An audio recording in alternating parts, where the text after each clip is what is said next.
ang mga sinasabi ni Ramil Madriaga Yan. sa kanyang sinumpaang salaysay. At ang aking mabilis at madaling salita ay hindi po. Tama. Simulan po natin sa kauna-uhan pala ng kanyang affidavit. Sinasabi niya na siya ay law graduate. Pag Nako, sinasabi niya na siya ay law graduate, siya ay buko. meron Bachelor of Arts o Bachelor of Science, undergrad, at saka LLB or JD. Bakit naman kung siya ay merong JD, sinimulan niya ng I took up the College of Law. MJ, no? Kasi doon sa impeachment, no? Ang rules of evidence doon very lax, no? Kaya ang sa tingin ko dito, MJ, inuna nila sa ombudsman so that the ombudsman now will have the premise of conducting their own investigation. Meron silang fact-finding, meron silang makukuhang ebidensya, kumbaga, quote-unquote, at ma-lay down na nila yung mga premises for a plunder case or a malversation case. At ito na yun ang gagamitin nila doon sa pag-file nila sa impeachment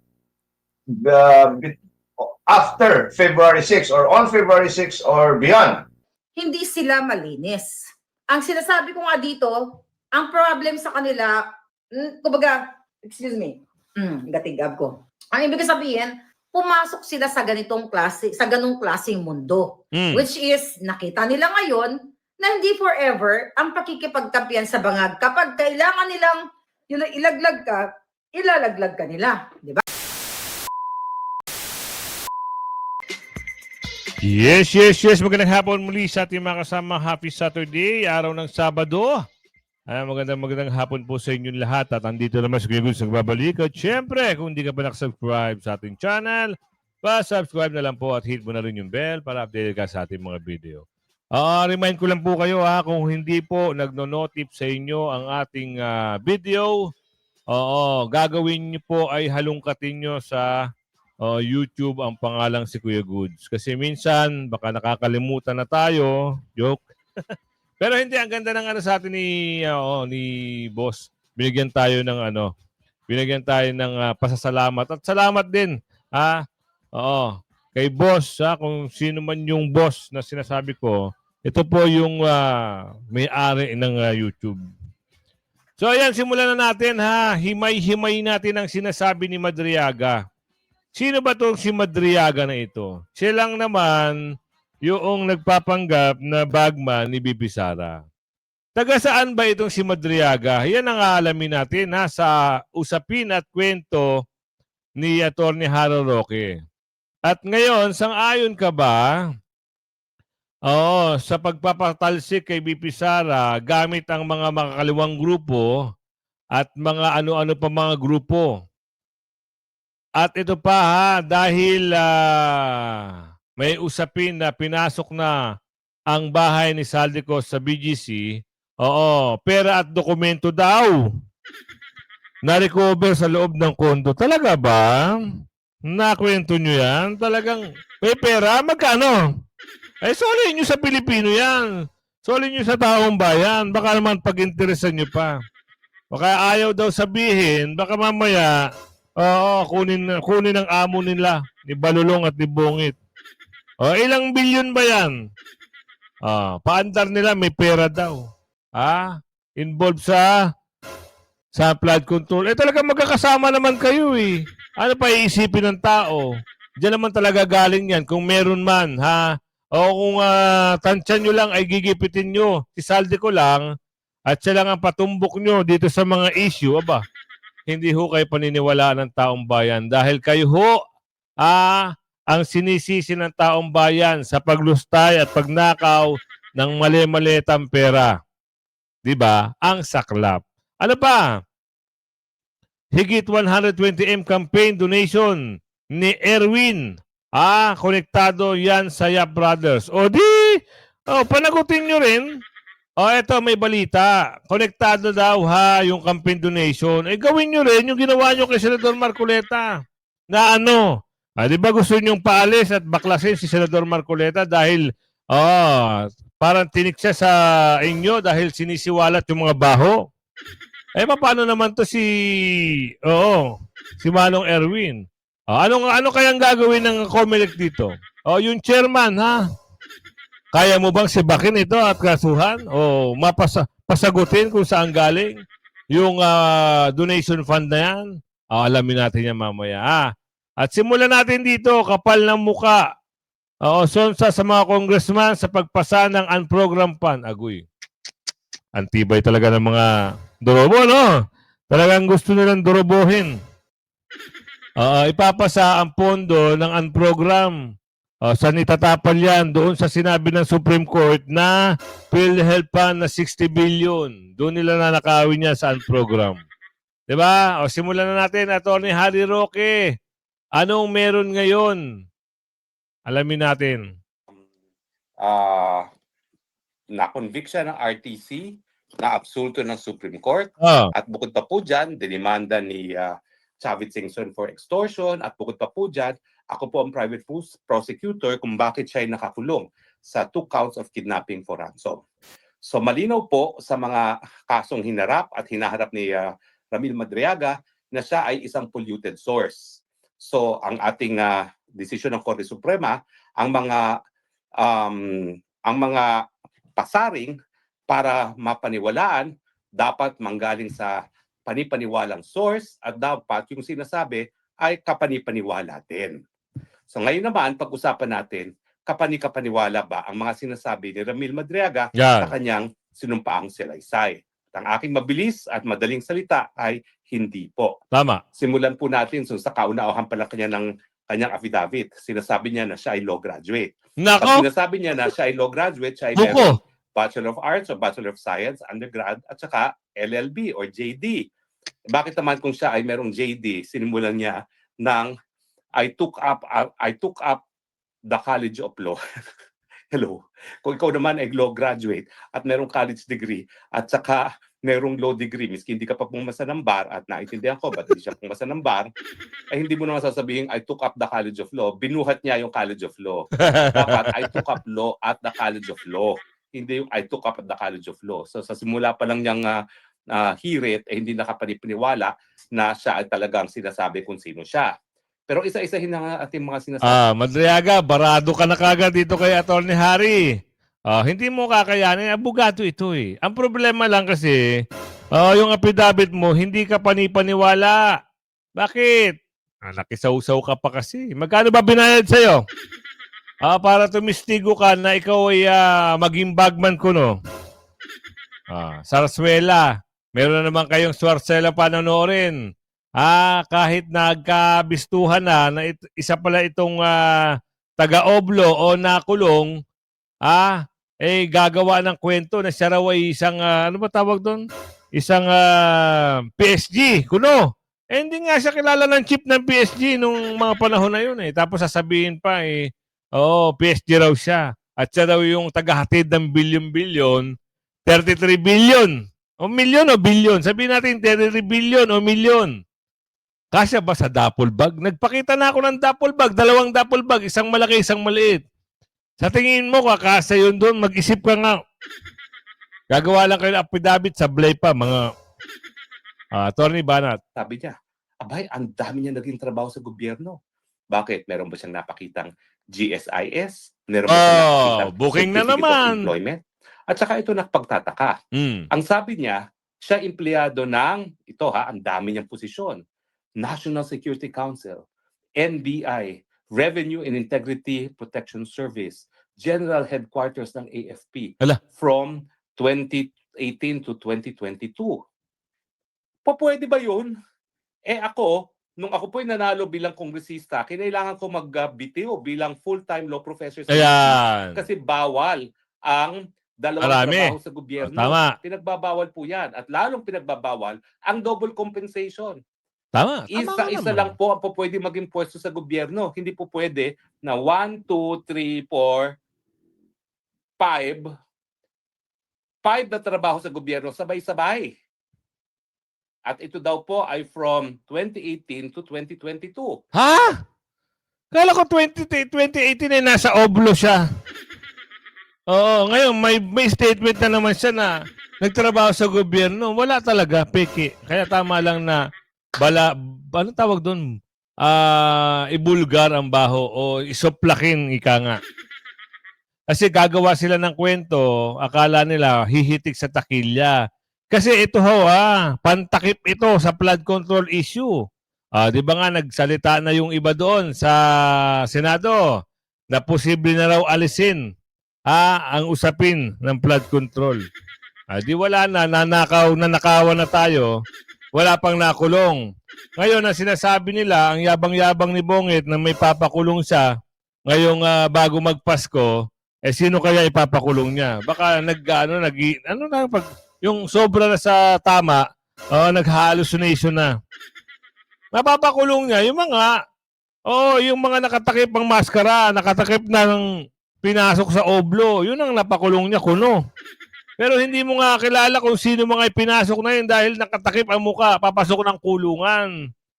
Tapos malalabasin nyo, marami na kayo na pakulong mo yung pisan mo, saka sumunod ka na para tapos na ang usapin.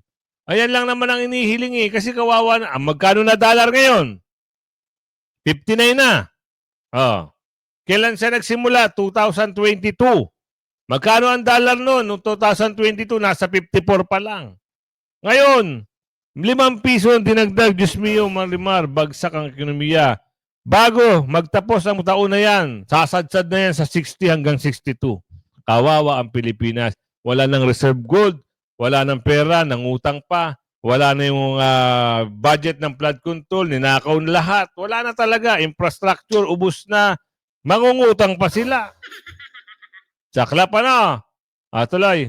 Pagtapos ng termino ni Tatay Digong, no? Imposible po 'yun. Isa Tama. lang. Now, itong si Ramil Madriaga, isa po dun sa nakuha nung renade yung bahay na kanyang pinsan na nasundan ng mga kapulisan matapos magbigay ng ransom at ma-release yung mga latest victims ng kidnapping ng Madriaga Kidnapping Syndicate ay isang ID. Agoy, kita nyo? Ayun pala ang naging kaso ng mama. Pero sana naman, alam na ng ng Supreme Court kung ano yung gagawin diyan. Hindi nakakatigan 'yan. Hindi na talaga siya kakatigan dahil alam na yung, 'di ba? Lahat ng mga bagay-bagay ngayon planado patungkol 'yan, pinatutungkulan nito kay BP Sara. Kasi lumabas itong si Ramil, hindi naman qualified. Maraming mga hindi magkapagtugma-tugma kagaya ng empleyado. 5 posisyon sa gobyerno. Tapos meron pang na-issue na 2018 nasa oblo. Di Supreme Court, alam na, ibasura na kagad yan. At ito naman ang usapin doon sa mga komunista, taga-mountain, na walang tigil, kahit tapos na. Di ba nagsalita na ang COA?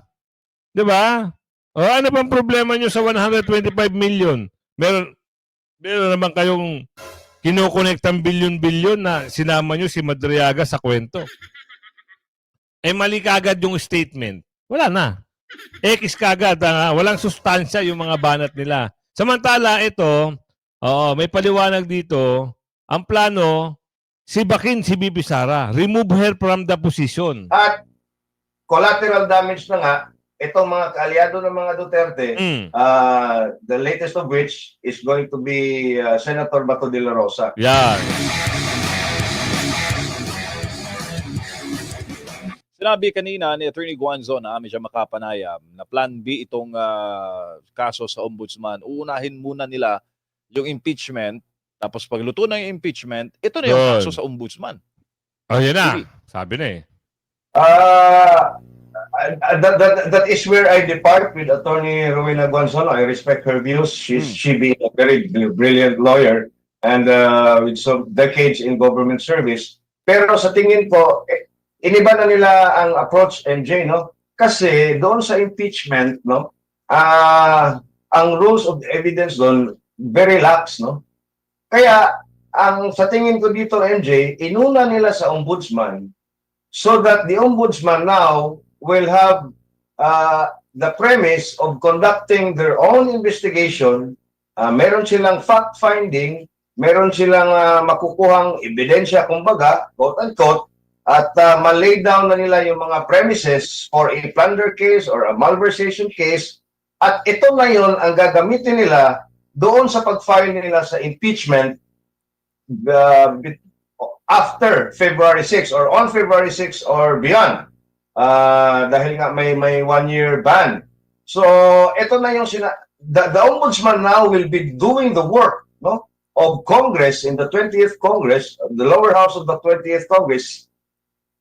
Inako na ng ombudsman ang trabaho nila. And in fact, I would even argue dahil sa dami ng mga dokumento na dinala nila na halos mapuno na nga yung isang L300 van, ibig sabihin, planchado na yung kanilang kaso, planchado na yung lahat ng mga aligasyon, akusasyon, mga ebidensya, kumbaga, no? Parang na-prepare na lahat, and then ibabalidate ng ombudsman, at ngayon, gagamitin nila ang resulta ng investigasyon ng ombudsman at sasabihin nila, ito, mas mabigat ito dahil finding na ito ng ombudsman.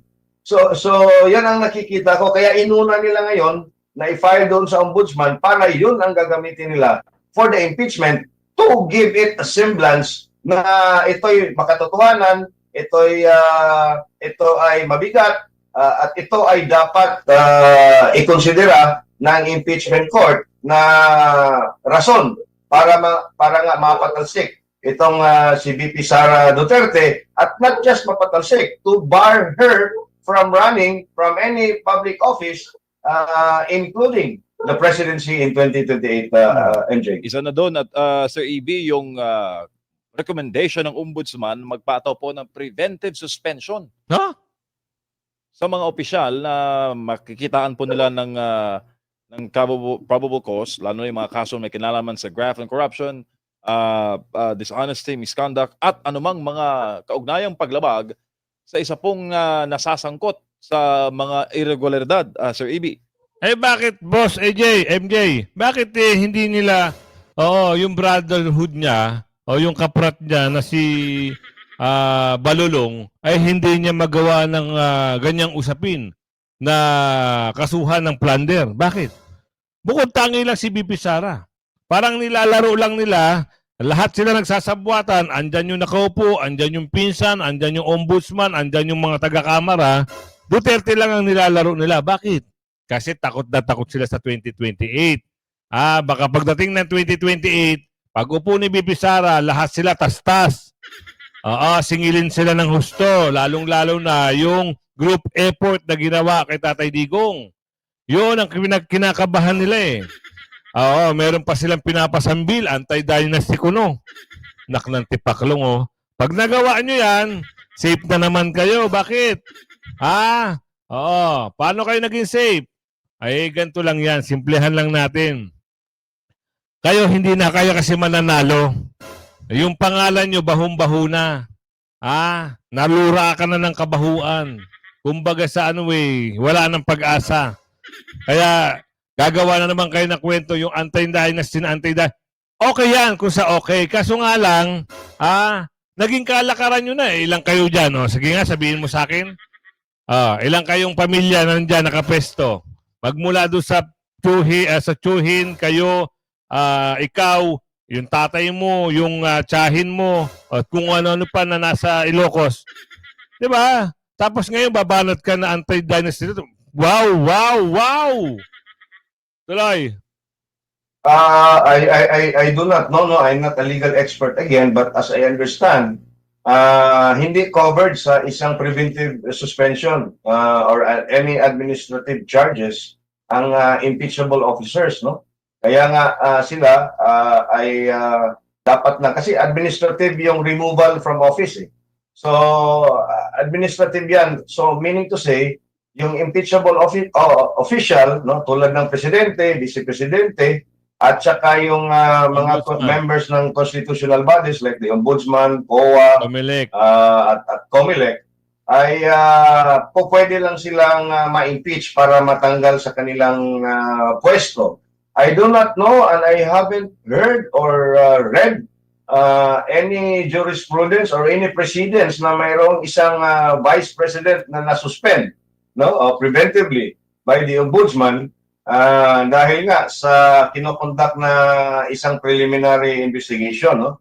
Ang tanong dito, Kuya IB, bakit wala naman sinabi si Saldico sa patungkol doon sa plunder na ninakaw o wala siyang pangalan doon sa pinagsubmitan ng mali-malitang pera?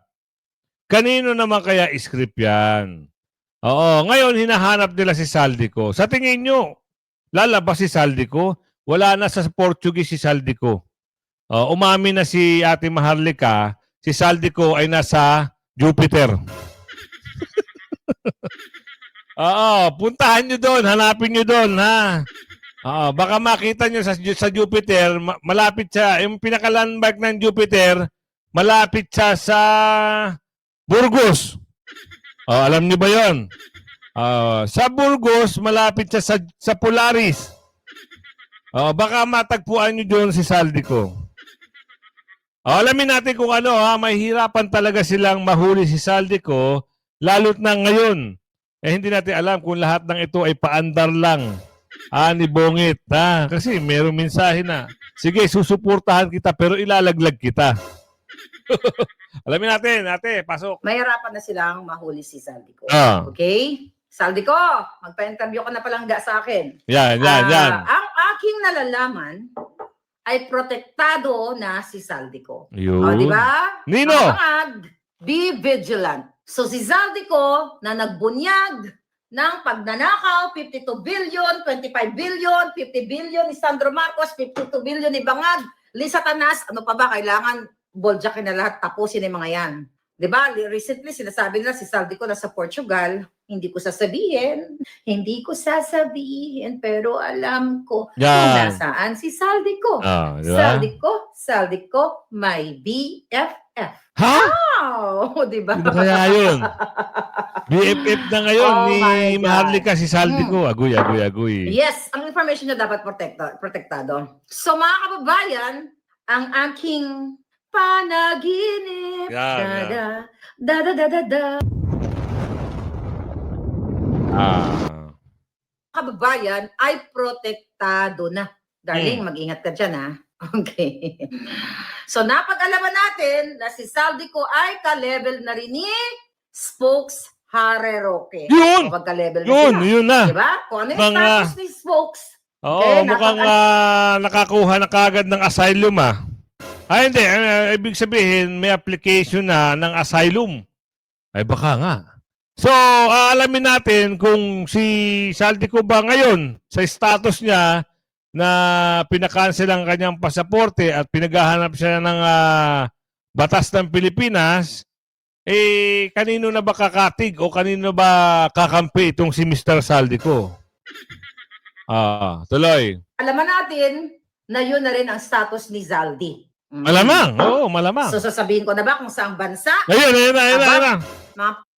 na. Nasa kanila yung confidential fund. Kay DOJ, kay NBI, kay DLG, kay PNP sa mga bangag. Bakit ko sasabihin sa kanila?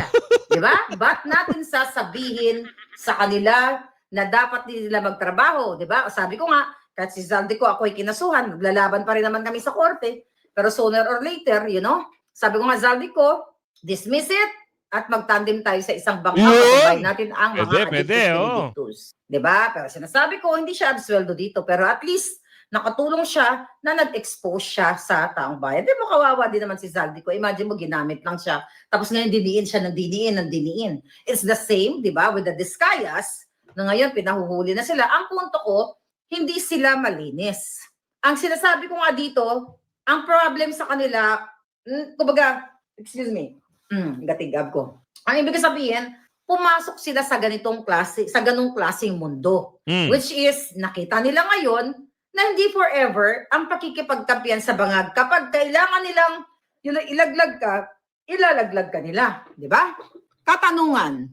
Tanungin kay Saldico kung magkano binayad sa ICC. Ano pa bang bago si Saldico? Ngayon sabi ko nga, si Saldico may alam yan. Okay? Na si Trillanes at saka si Bangag, si Lisa Tanas, si Tambalusos, magkakasabwat sila. Kasi doon ka nag-check-in si ICC, mga ICC personnel, doon sa Midas Hotel, expose ko yan, di ba? Expose ko yan doon sa hotel ni Saldico. Iyan ang katotohanan yan. Kasi Trillanes, pag nakita nyo yan, mga kababayan, okay? pag nakita si Trillanes yan, talagang dapat murahin niyo yung Jotang Chinemas na binibaing yan. Duwa Ah. yun yung Trillanes. Kasabwat yan ni Lee Satanas. Nako. Alright? So, gusto ko lang sabihin sa'yo sa aking, actually marami dapat tayo mga topics. Okay? Ngayon, nakalist dyan, no? Okay. Pero ang gusto ko lang sabihin, another pinaka mainit na issue. Di ba? Na-i-impeach sila si Inday Sara sa February. Wala naman silang pwedeng gawin kundi gipitin si Inday. At mind you, pag hindi nyo pinabagsak si Bangag, ang mga adik, Senator Bato, di ba? Andiyan yung warrant of arrest, nasa Pilipinas na 3:30 p.m. kahapon dumating. Senator Bongo, ikaw na susunod. Then si Inday Sara, maliban sa impeachment, Inday Sara nasa ICC din yan.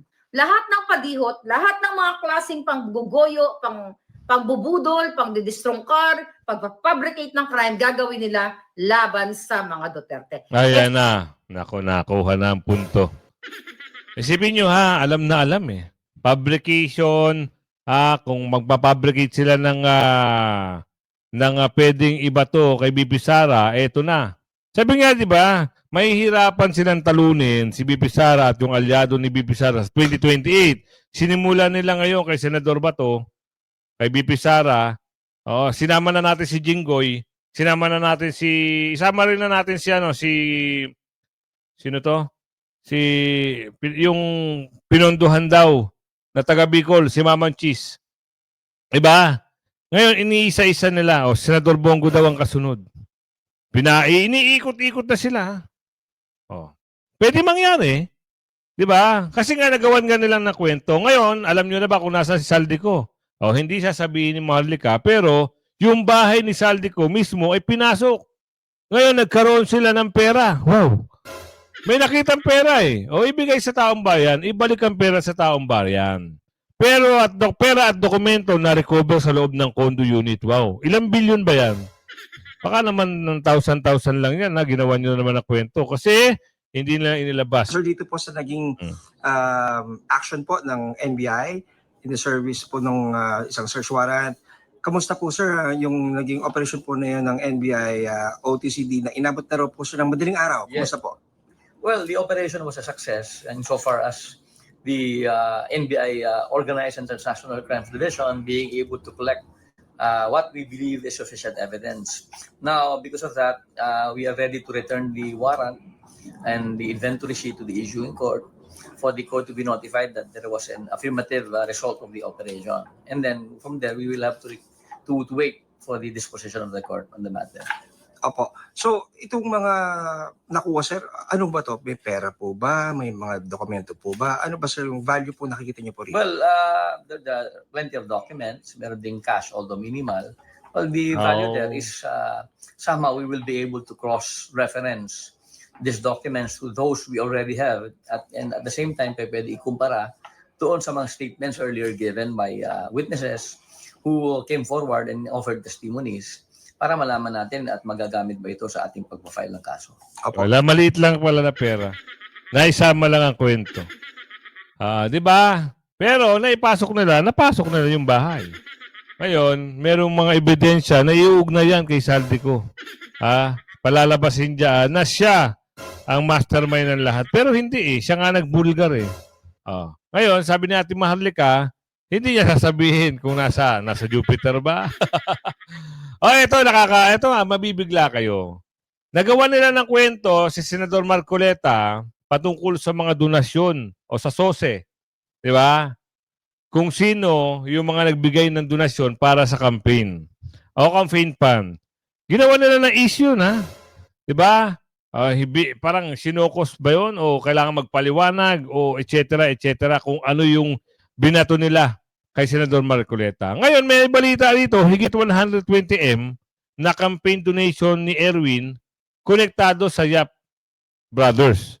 Bakit hindi ngayon, kalampagin itong ni Milik Chair? Magagawan kaya ito ng investigasyon ni Milik Chair? Magsasalita kaya siya sa media patungkol dito? Higit 120 million pesos ang natanggap na donation ni Erwin Tulfo para sa kanyang 2025 senatorial campaign. Napag-alaman ng Bilyonaryo News Channel na ang mga donor konektado sa kontrobersyal na Yap Brothers. Narito ang exclusive agenda report ni Joash Malimban. Nitong nakaraang December 9, inanunsyo ni Pangulong Bongbong Marcos na naglabas na ng freeze order ang Court of Appeals para sa 280 bank accounts, 22 insurance policies, 3 securities accounts at 8 air assets na konektado sa magkapatid na si Benguet Representative Eric Yap at AXIS Representative Edvic Yap. Kasama rin dyan ang ilan pang personalidad at mga kumpanyang dawit sa naging investigasyon ng Anti-Money Laundering Council o AMLAC, tulad ng Silver Wolves Construction at Skyard Aviation. Ay mahigit 16 billion na ang pumasok sa mga transaksyon ng Silver Wolves mula 2022 hanggang 2025. Nakaramihan ay may kaugnayan sa mga flood control project ng DPWH. Nakuha ng Billionaire News Channel ang mga opisyal na dokumentong nagdedetalye sa naging investigasyon ng AMLAC at ang specific assets na nakasama sa freeze order. Bukod sa mga nabanggit na personalidad, marami pang pangalan at mga kumpanyang kasama rito. Kabilang dyan ang ina ng magkapatid na congressman na si Victoria Go Yap, ang business partner ng Yap family na si Richard Chong at ang Yap-owned companies na Earthyard Corporation at Everyoung Industrial Sales. Ang lahat ng mga pangalang ito may probable cause para ituring na related sa isang unlawful activity ayon sa Court of Appeals. Sa aming pagsisiyasat, tugma ang mga pangalang ito sa pinakamalalaking campaign donors ni dating AXIS Representative Hala. at ngayon Senator Erwin Tulfo. Ano? Nakuha namin ang kopya ng Statement of Contributions and Expenditures ng Senador. 120.1 million pesos ang total campaign contributions na natanggap nito sa kanyang naging kandidatura na tila pinagtulong-tulungan lamang ng 6 campaign donors. May 100,000 pesos worth of tarpaulin contributions ang Earthyard Corporation. 30,000 pesos worth of tarpaulin contributions naman mula sa Everyoung Industrial Sales. Sabihin na natin kung ano-ano yan. Pero ano masasabi ni Comelec Chair dito? Di ba sabi niyo bawal yan? So, si Senador Marcoleta lang ba? Baka pwede mo rin paimbestigahan ito. Baka naman na pwede. Ito Kuya Jason ano ba sabi rito? Matagal na pala to. Wag na natin ipasok yun. Ipasok na lang natin yung mga divers, no? May mga divers kasi na hinihiling na mapauwi agad si Tatay Digong. Malagit lang na slide pero wala na. Ito. Pero talagang ma-appreciate mo yung kanilang mga ginawa. Ito panoorin nyo. Salamat po, mga kaibigan. Ayan, Bring PRD home. Thanks. Ayan na, kung umabot ka sa video natin ito, huwag niyo kakalimutan mag-like and share. At pag nag-like kayo, subscribe, pindutin niyo yung bell all para meron kayong notification. Kasi minsan nakakalimutan niyo i-bell all. Kaya siguro walang pumapasok na notification at hindi nyo napapanood yung ating video. Meron po tayong video umaga, hapon. So yan po schedule po natin umaga, hapon. Meron po tayong upload videos. Kaya hanggang sa muli, like and share. Bye-bye!